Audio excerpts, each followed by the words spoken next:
Assalamualaikum warahmatullahi wabarakatuh. Saya M. Ilhamul Akbar dari Prodi Ilmu Komunikasi UIN Sunan Kalijaga Yogyakarta akan membahas mengenai penugasan riset media buying, yaitu mengenai media sosial dengan konten manajemennya.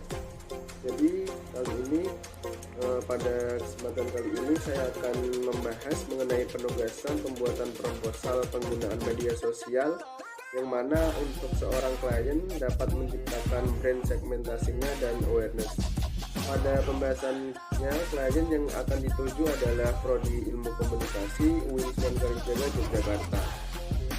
Mungkin sebelum berlanjut pada diskusi proposal content management, lebih baik dimulai dengan pengenalan terhadap dasar manajemen konten di sosial media.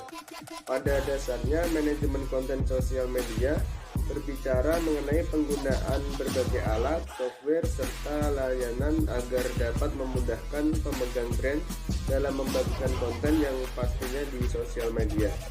Secara mudah dapat beberapa hal yang dapat dikategorikan dalam manajemen konten sosial media, yaitu penjadwalan posting di media sosial, berkomunikasi dengan target audiens sampai menanggapi umpan balik dengan cepat di sosial media itu sendiri. Istilah content is a king merupakan sebuah kiasan yang mungkin sudah tidak asing bagi mereka yang bergelimang dalam bidang manajemen konten media maupun website pada umumnya. Banyak diskusi yang membahas mengenai bagaimana mengelola konten online secara baik, bukan hanya benar. Karena dalam penggunaan konten online juga telah diatur dalam UU ITE. Pembahasan selanjutnya merupakan fokus pada dalam manajemen konten yang ada di sosial media. Sebelumnya dapat dipahami bahwa dalam sebuah proses komunikasi terdapat dua tujuan yang akan dituju. Yang pertama, untuk menyampaikan sebuah gagasan, yang mana gagasan ini dapat berupa ide, citra, sampai identitas yang ingin tersampaikan pada komunikan. Dan yang kedua, untuk menumbuhkan sebuah keterhubungan atau relasional antara brand dengan komunikan. Atau dengan kata lain, agar semakin terdapatnya intimate dengan penerima pesan. Dari kedua hal tersebut akan saling berhubungan saat sebuah brand berkomunikasi dengan seseorang. Begitu pula dalam sosial media pun seperti halnya berkomunikasi tatap muka dengan seseorang, namun terdapat perbedaan melalui medium saja. Pada saat ini masih terdapat beberapa admin yang hanya memperhatikan pada penyampaian gagasannya saja, yang masih fokus perencanaan editorial, yang menyebabkan tidak terdapat perbedaan dengan majalah. Dalam membahas konten manajemen sosial media kali ini dilakukan dengan pencarian data secara kualitatif, yaitu untuk memperoleh hasil manajemen yang dapat menarik seseorang, dan juga pencarian data secara kuantitatif untuk keperluan mengetahui jumlah audiens yang memungkinkan telah mengenal jauh sebuah brand atau produk. Buatan konten manajemen di media sosial kali ini, klien yang dituju adalah Prodi Ilmu Komunikasi. Dengan maksud atas pengajuan penggunaan konten manajemen ini, maka Prodi Ilmu Komunikasi dapat memperoleh brand segmentasi dan brand awareness-nya. Kedua hal tersebut dapat diperoleh dengan adanya media sosial, yang tentunya melalui manajemen konten. Hal ini dikarenakan kebutuhan seseorang untuk terhubung dengan dunia luar secara cepat, yang mengakibatkan seorang tersebut tergantung pada media sosial untuk meraih pemahaman. Mungkin karena itulah menjadi salah satu alasan sebuah segmentasi dan awareness brand akan efektif dilakukan melalui sosial media dengan manajemen yang baik. Manajemen sosial media dibutuhkan untuk memperoleh keuntungan, diantaranya akan hemat waktu, memperluas pasar, memahami audiens dengan baik, menguntungkan customer support, dan adanya kontrol yang lebih baik. Dari manajemen media sosial media inilah Prodi Ilmu Komunikasi akan memperoleh segmentasi dan awareness-nya, di mana dengan dapatnya brand awareness sendiri akan mendatangkan reaksi dan feedback yang besar, seperti meningkatnya kesadaran dan keberadaan merek melalui penggunaan logo, nama, simbol, dan lainnya. Yang kedua, dapat digunakan untuk menarik mahasiswa baru dengan meninggalkan kesan yang baik dan mendalam. dengan pasal satu konsumen yang puas akan brand maka akan mengajak temannya untuk mengikutinya untuk memakai brand yang sama. Yang ketiga, meningkatkan nilai baik dan sebagai bentuk kepercayaan dengan membangun branding yang menekankan pada expertise atau keahlian dalam bidang komunikasi. Pada pembahasan selanjutnya, berikut merupakan sedikit uraian analisis mengenai proposal rekomendasi media sosial. Dari bagian yang pertama, terdapat background dalam hal ini diberikan warna orange karena mengingat klien yang dituju adalah prodi ilmu komunikasi, di mana hal tersebut merupakan warna identitasnya.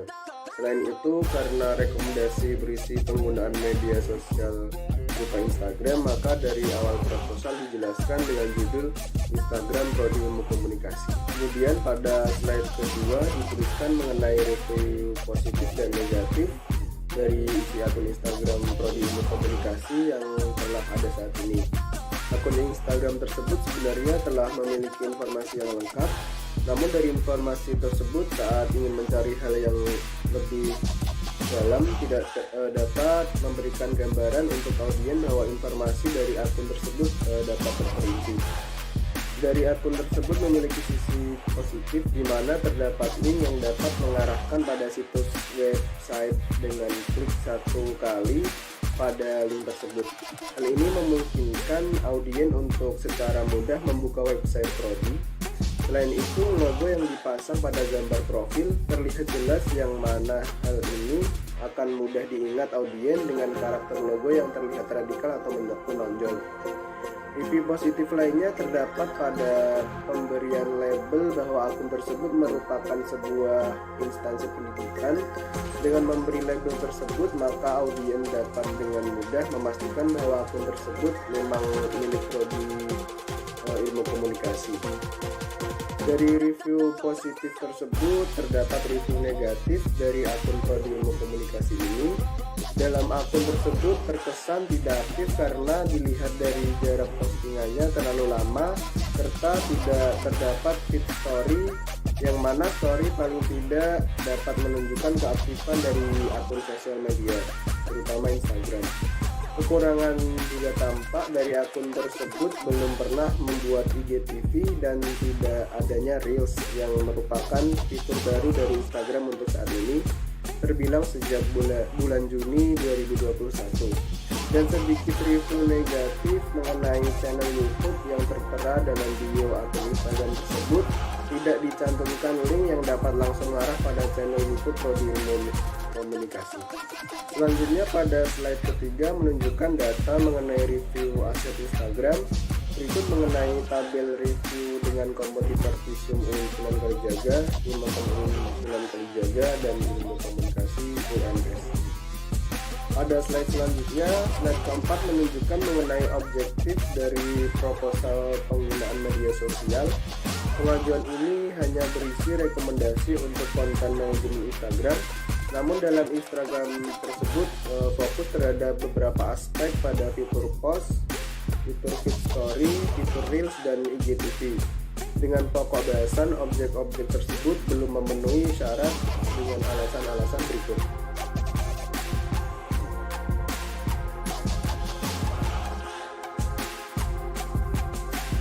Kemudian pada slide kelima terdapat pengelompokan target audiens agar pembuatan konten sesuai dengan audiens yang dituju.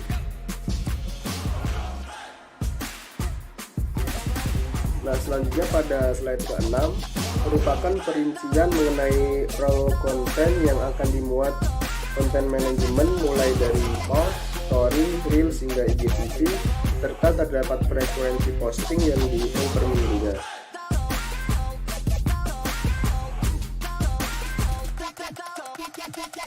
Selanjutnya pada slide ke-7 membahas mengenai positioning dari akun Instagram Prodi Ilmu Komunikasi.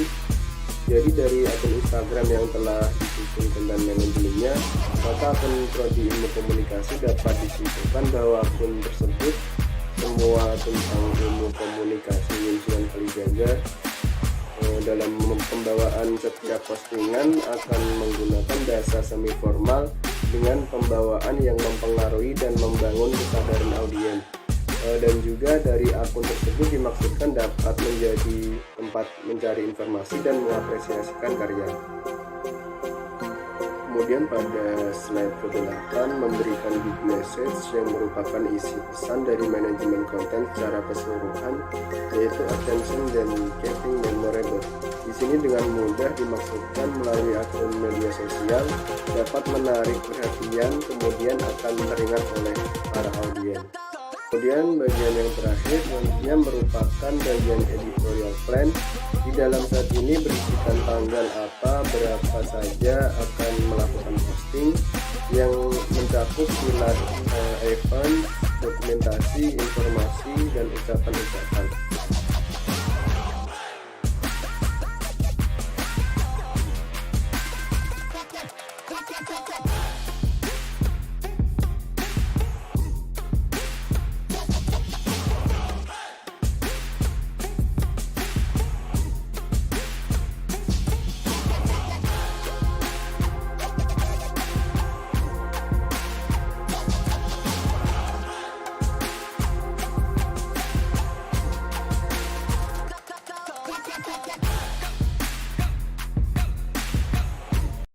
Era digital saat ini, dari manajemen konten tersebut akan membawa pada tren media sosial untuk customer service. Dalam merencanakan konten yang baik, tidak hanya terpaku mengenai pembuatan konten secara relevan, namun juga memerlukan kemampuan untuk membawa konten relevan tadi menjadi dialog panjang yang dapat menyenangkan serta memiliki kemampuan dalam menanggapi komplain dan menjawab pertanyaan-pertanyaan secara mendetail. Selain itu, dalam menangani akun brand media sosial yang dipegang, yaitu bagaimana bukan hanya sekedar menyajikan suatu konten, namun objek sosial, yang mana terdapat bagaimana dalam media sosial tersebut menciptakan sebuah ide yang terkait dengan brand yang nantinya akan menjadi perbincangan oleh khalayak. Sesuatu yang dapat menjadi perbincangan. Dengan prinsip ini, seperti halnya pekerjaan jurnalis, para wartawan berlomba-lomba mencari berita yang memiliki news value untuk menarik perhatian banyak orang untuk membaca. Demikian pembahasan mengenai manajemen konten kali ini. Mohon maaf atas kesalahannya. Saya ucapkan terima kasih. Wassalamualaikum warahmatullahi wabarakatuh.